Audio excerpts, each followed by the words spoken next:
Et yo tout le monde, c'est Farsapa aujourd'hui, très heureux de vous retrouver pour un tout nouvel épisode de ma série Présentation des partis politiques du Québec. Aujourd'hui déjà le 5e épisode et on commence à attaquer enfin un parti un petit peu historique, voilà, parce que tous les autres qu'on a fait pour l'instant, ils ont été créés ultra récemment. Donc voilà, les 4 premiers épisodes sont déjà sortis bien évidemment, donc je vous invite à aller les voir si ce n'est pas déjà fait. Aujourd'hui on parle donc du Parti vert du Québec. Comme d'habitude, ça va être une petite présentation générale de ce parti-là. J'ai fait une vidéo en septembre qui a résumé un petit peu tout ce concept-là en général, pourquoi je le fais, c'est quoi, etc. Donc, allez la voir si c'est pas encore fait. Et puis nous, on va pouvoir commencer tout de suite avec l'histoire de ce parti-là. Alors, je suis très content parce que c'est le tout premier épisode où on a un parti qui a réellement un petit peu d'histoire. Parce que voilà, comme je l'ai dit, les 4 premiers partis qu'on a présentés, pour l'instant, ils ont tous été créés en 2021-2022. Là, pour le coup, on a un parti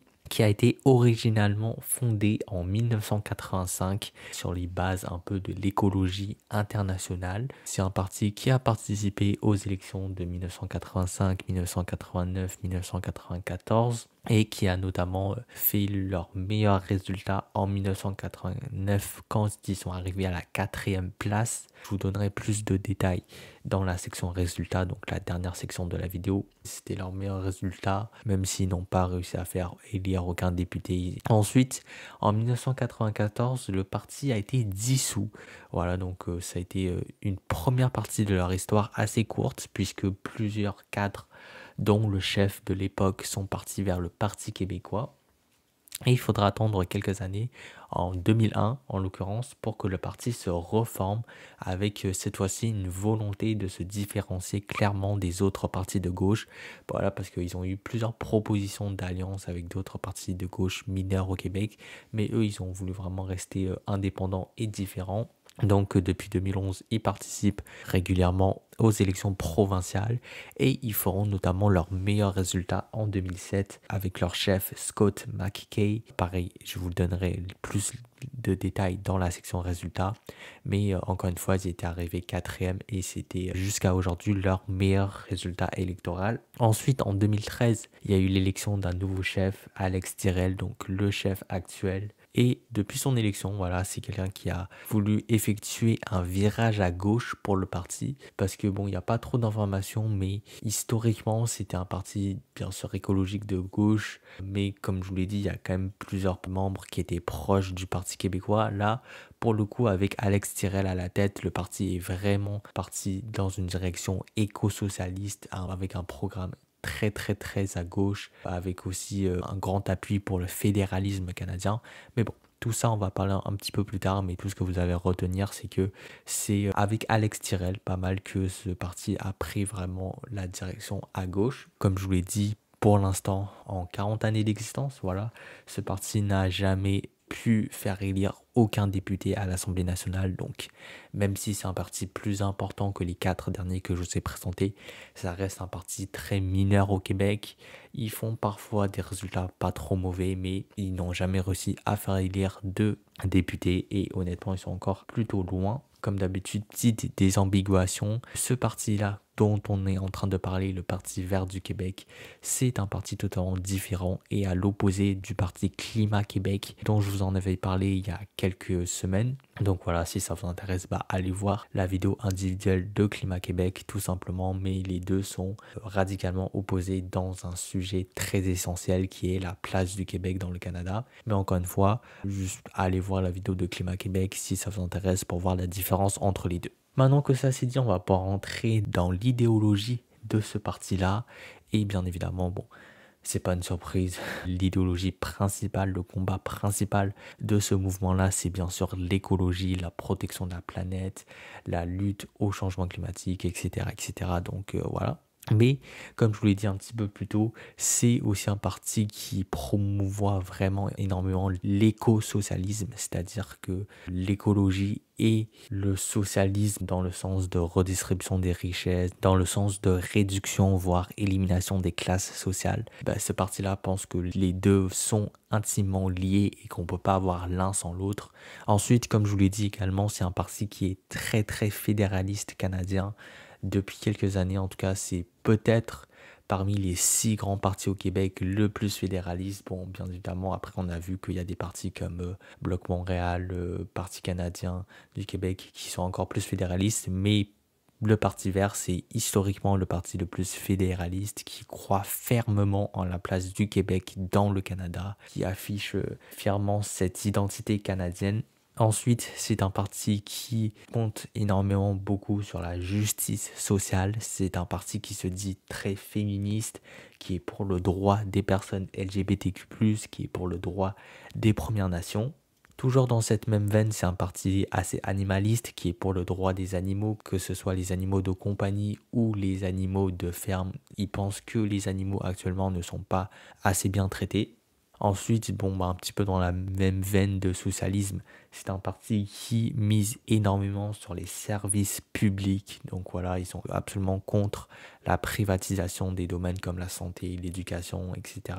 Ils comptent sur un service public fort et universel. Ensuite, c'est un parti qui, donc, dans sa démarche écologie, est énormément pour l'agriculture et globalement l'alimentation locale, donc ils soutiennent beaucoup les agriculteurs. Ils souhaitent également réformer la démocratie. C'est un parti qui croit beaucoup en la démocratie, qui croit même en fait à plus de participation citoyenne. Mais ça, je vous en parlerai un tout petit peu plus tard. Toujours dans ce courant écologique-là, c'est un parti qui mise énormément sur les énergies propres, mais qui aussi va forcément beaucoup combattre les énergies fossiles. Et pour finir, c'est un parti qui souhaite beaucoup améliorer la santé mentale ainsi que promouvoir des habitudes de saine alimentation. Maintenant, on va parler un petit peu du chef. Voilà, c'est lui, je vous l'ai déjà dit son nom, mais c'est Alex Tirel, un activiste écologiste et homme politique québécois. Il est né le 23 mars 1988 à Montréal, donc il est âgé actuellement de 36 ans. Il a passé son enfance, son adolescence tranquille dans l'ouest de l'île. Il a été diplômé à l'Université Concordia d'un baccalauréat en sciences environnementales. Au début de sa carrière, il était plutôt impliqué au NPD fédéral. Ensuite, il a été élu chef du Parti vert du Québec en 2013, âgé de 25 ans. Donc à l'époque, c'était le plus jeune chef d'un parti politique québécois. Et depuis 2013, c'est le chef du Parti vert. Donc c'est l'un des chefs qui est resté le plus longtemps. Il est chef depuis 11 ans maintenant. Il a participé à toutes les élections générales depuis 2013 et même la majorité des élections partielles. Donc voilà, c'était une présentation plutôt courte. Ça reste quelqu'un qui n'a pas énormément d'expérience, je dirais, en dehors de la politique. Mais voilà, c'est lui, c'est ce personnage, Alex Tirel. Mine de rien, c'est quand même quelqu'un qui est présent dans le paysage politique québécois depuis longtemps. Maintenant, je vais vous donner quelques exemples de mesures qu'ils souhaitaient mettre en place. La plupart, ça vient de leur plateforme de 2022. Donc voilà, ça se peut que ça ait un petit peu changé entre temps, mais le but de vous dire ça, c'est vraiment juste de vous donner des exemples concrètement de où est-ce que le parti veut s'en aller. Donc tout d'abord, ils veulent réformer le mode de scrutin. Et ça tombe très très bien puisque la réforme du mode de scrutin, c'est quelque chose que j'ai abordé longuement dans ma chaîne avec 2 vidéos qui durent au total une demi-heure. Donc si ça vous intéresse, si ça vous perturbe un peu, si vous comprenez pas trop exactement ce que c'est, comment ça se passe, etc., franchement, allez voir ma vidéo parce que c'est une vidéo ultra complète, ultra détaillée où j'ai vraiment parlé un petit peu de tout ce qui tourne autour de ce fameux projet, de réforme du mode de scrutin. Donc allez voir ça. Mais en tout cas, pour aujourd'hui, sachez que le Parti vert est un grand supporter de la réforme du mode de scrutin. Ensuite, il souhaitait également mettre la gratuité des soins dentaires et des soins de la vue pour tout le monde. Il souhaitait également décriminaliser toutes les drogues avec notamment une collaboration avec le fédéral parce qu'il juge que ça mobilise trop de ressources policières et ça stigmatise un petit peu trop les gens. Ensuite, il voulait également garantir un revenu mensuel de 1200 $ pour tous les Québécois, donc sortir tous les Québécois de la pauvreté avec ça. Mais bien sûr, ce chèque de 1200, il aurait remplacé certaines des aides sociales présentes actuellement.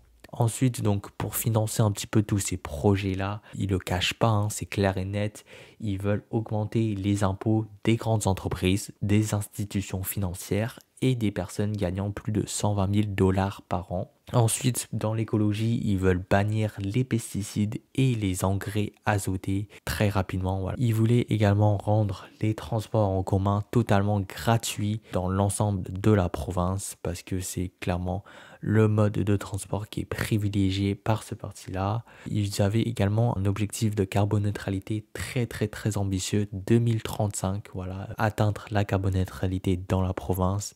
La plupart des pays, dont le Québec, dont le Canada en ce moment, c'est plutôt 2050. Donc vous voyez que c'est très ambitieux. Pour atteindre tout ça, ils promettaient d'investir 500 milliards de dollars dans un premier mandat pour la transition énergétique. Donc avec ça, on peut comprendre directement, clairement, que c'est vraiment un parti qui veut mettre les moyens pour l'écologie. Et pour finir, c'est un parti aussi qui vous souhaitait mettre en place une police environnementale, enfin des petites unités policières spécialisées, voilà, dans les crimes contre l'environnement, dans les enquêtes de potentiellement ceux qui détruisent l'environnement, etc. Maintenant, on va voir un petit peu les résultats historiques de ce parti et très rapidement, voilà, sur Wikipédia, il y a le résultat de toutes leurs précédentes élections. Donc voilà, vous pouvez mettre sur pause si vous voulez, mais nous, on va s'attaquer plus précisément aux élections où ils ont été un petit peu marquants. Celle-ci, c'est l'élection de 1989, donc où ils sont arrivés 4e avec plus de 67 000 votes, à peu près 2% des voix. Ensuite, ça, c'est l'élection de 2007, leur meilleure élection à date avec plus de 150 000 votes et à peu près 4% des voix. Ils ont pu présenter des candidats dans 108 circonscriptions sur 125. Et enfin, ça c'est leur résultat à la dernière élection provinciale, donc 2022, où ils ont recueilli seulement 30 000 votes et moins de 1% des voix. Si on s'attaque un petit peu plus précisément à Alex Tyrrell, voilà, ça c'est son résultat dans la dernière élection provinciale 2022 dans sa circonscription de NDG. Donc voilà les amis, c'est la fin de cette vidéo, j'espère qu'elle vous aura plu.